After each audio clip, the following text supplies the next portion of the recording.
Greetings and welcome back to Room 303 and our chats with Emily as we're calling our readings of the poetry of Emily Dickinson. We are in the Johnson edition. We turn out a poem 763, He Told a Homely Tale. Now in many ways, we're back to Emily as social justice warrior, as some have called her. We were reminded of William Blake and especially his Songs of Innocence, Songs of Experience. We're back to the urchin or the beggar lad of 717. You'll maybe remember this one. The beggar lad dies early. It's somewhat in the cold and somewhat in the trudging feet and happily in the world.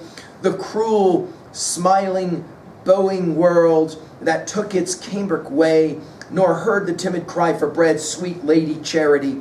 Among redeemed children, if trudging feet may stand, the barefoot time forgotten, so the sleet, the bitter wind, the childish hands that teased for pence, lifted adoring then to him whom never ragged coat did supplicate in vain. Now, this is a poem that we'll call another theodicy. Why especially must children experience the horrific pain and suffering that they experience? Now, our assumptions is that you've been following our stuff at learnstrong.net, down that left-hand side, Chats with Emily, our playlist. Hopefully you worked through our set of introductory comments, as well as the preceding 762 poems. We just finished with 762. The whole of it came. Now, here we have Emily as an amazing observer, much like Blake in his Songs of Innocence and Songs of Experience. We'll maybe finish with a little bit of Blake. This is how she'll talk about the child. He told a homely tale and spotted it with tears. Upon his infant face was set the cicatrice of years. All crumpled was the cheek, no other kiss had known than flake of snow divided with the red breast of the barn.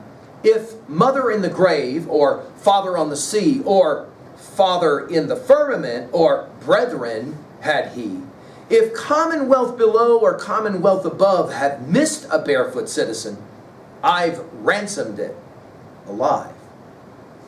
Now, I think that this is Emily at her best in her iconoclastic voice. I think there's something going on here quite profound. Notice we'll begin with the he told a homely tale, taking us again with this word homely back to 717, and spotted it with tears. Again, the idea that the child that is homeless is going to cry, and the tears are upon his infant face. We immediately think of Blake's Infant Sorrow, a poem that we'll come back to. Then the cicatrice, the word that she will use only once in all her poetry, the if you will, the scar, the cicatrice of years. In other words, what's Emily's point here? Well, children, as they are in terrible conditions, they develop scars, physical of course, but also more emotional, spiritual scars, and it troubles her. Then she'll use the word crumpled. Again, only one time in all of her poetry. Crumpled was the cheek, no other kiss had known than flake of snow divided with the red breast of the barn. Think about Blake's chimney sweep, especially from Songs of Innocence, as we've commented on it at learnstrong.net. Then there's the speculation. If this child had a mother, the mother is in the grave. If the child had a father, the father is on the sea, that is to say, a mariner or off working somewhere.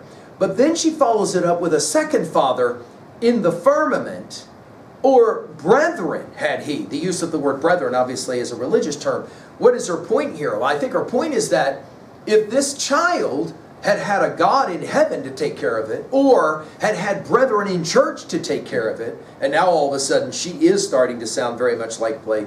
If commonwealth below, in other words, she'll call him a citizen, he is an American, or commonwealth above, in other words, he belongs to heaven, and therefore heaven should take care of it, both have missed a barefoot citizen. Again, this use of the word barefoot takes us back to our study of 717, doesn't it? Have missed a barefoot citizen. I think citizen is the key word of the poem. What is the argument that she's making? Well, I think the argument that she's making is, hey, we are in this together as Americans. She says, I've ransomed it alive. Wow. Now, it is interesting that it's it and not him she's referencing. And how is it possible that Emily is rescuing or ransoming this child? Ransom, by the way, we saw in 2:15. We'll see it again when we get to 1289, when we come back to that study. And when we see it there, it'll be like this. I'll just read it for you guys. Left in immortal youth on that low plane, that hath nor retrospection nor again, ransomed from years, sequestered from decay, canceled like dawn, incomprehensive day. I think it's compelling that Emily seems to be suggesting that if God won't take care of this child, then I will. Again, this is, I think, the central message of this poem, that the weakest among us, the children, deserve our respect, deserve our concern, deserve more than that. They deserve our actual care, are to be ransomed. Well, it is the language of pain and suffering. Cicatus and crumpled come to mind. At 3a, we mentioned Blake, infant sorrow. You guys will remember this one. My mother groaned, my father wept, into the dangerous world I leapt, helpless, naked, piping loud, like a fiend hid in a cloud, struggling in my father's hands, striving against my swaddling bands, bound and weary, I thought best to sulk upon my mother's breast. I can't help but think of Swift's modest proposal, and we've given full lectures, of course, on these titles that we're looking at. What about our contemporary? Do you remember this one from Walt Whitman? Of course, we've given full lectures on every poem in Leaves of Grass, the deathbed edition. We call that series Talks with Walt. Do you remember this one from Leaves of Grass?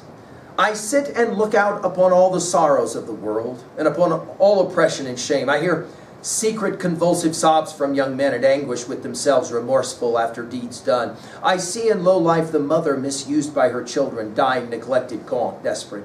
I see the wife misused by her husband. I see the treacherous seducer of young women. I mark the ranklings of jealousy and unrequited love attempted to be hid. I see these sights on the earth. I see the workings of battle, pestilence, tyranny. I see martyrs and prisoners. I observe a famine at sea. I observe the sailors casting lots who shall be killed to preserve the lives of the rest. I observe the slights and degradations cast by arrogant persons upon laborers, the poor, and upon Negroes and the like. All these, all the meanness and agony without end, I sitting look out upon, see, hear, and am silent. And when we studied that poem, we commented on the fact that he is silent even though he's not silent. The irony, of course, is that he's writing a poem about it. I think the same could be said of Emily in this project. It's amazing they were contemporaries and yet apparently never met. And I guess Emily said that she kind of knew about Walt Whitman and his stuff. She had a derogatory comment about it. It's remarkable. They're living at the same time. Finally, in 3b, to own a poem like this, what do you think can be done about the suffering of children in the world? And I'm hopeful that Emily is challenging you to think about that. Thank you.